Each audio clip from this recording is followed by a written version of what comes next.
আপনার হেলথটা অনেক বেশি ইম্পর্টেন্ট, আপনার হেলথটা অনেক বেশি দামি, অনেক এক্সপেন্সিভ, আপনার স্কিন অনেক বেশি দামি, সেটার সাথে আপনি সস্তা জিনিস দিয়ে এক্সপেরিমেন্ট করতে যাবেন না। কারণ তাহলে কি হবে, সস্তা জিনিস কখনোই ভালো জিনিস দিতে পারে না। একটা খুব চমৎকার কনসেপ্ট আছে, মানি ইকুয়ালস টু ভ্যালু। অর্থাৎ আপনি যখন টাকা দিচ্ছেন, অর্থ দিচ্ছেন, তখন আপনি ভ্যালু পাওয়ার পসিবিলিটিটা কিন্তু বেশি। আপনি যদি একটা লুই ভিতনের ব্যাগ কিনেন, আপনি যদি সারা থেকে একটা টপস কিনেন, ঠিক আছে না, আপনি যদি একটা ভালো জায়গা থেকে ব্র্যান্ডেড একটা কিছু কিনেন, টাকা দিয়ে সর্বোচ্চ সম্ভাবনা আপনি ভ্যালুটা পাওয়ার পসিবিলিটি বেশি। অন দ্য আদার হ্যান্ড, যখন আপনি অল্প মানে সস্তা প্রাইসের দিকে যাবেন, তখন আপনি ভ্যালুটা যে পাবেন সেই পাওয়ার চান্সেস কিন্তু খুব কম। আমি হয়তো আপনাকে একটা প্রোডাক্ট একটা অ্যাফোর্ডেবল মিড রেঞ্জে নিয়ে আসছি এবং যে প্রমিসগুলো করছি আপনাকে সেটা দেওয়া ডেলিভারি করব, ভ্যালুটা এক্সচেঞ্জ হবে, এটা আমি অ্যাসিওর করবো আমার জায়গা থেকে 100%।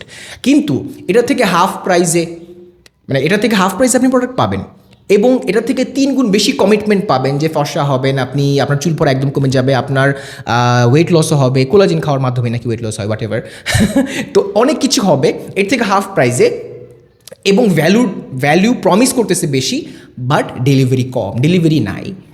বাট একটা ভালো ব্র্যান্ড, একটা ভালো প্রোডাক্ট সবসময় যতটুকু ভ্যালু সে দিতে পারবে ওই টাকার জন্য, সাপোজ এই একটা বক্সে আপনি যতটুকু প্রোডাক্টের ভ্যালু পাবেন ততটুকুই যদি কমিট করা হয়, আপনি রেজাল্ট পেলে খুশি হবেন, এর থেকে বেশি হলে আরও বেশি খুশি হবেন।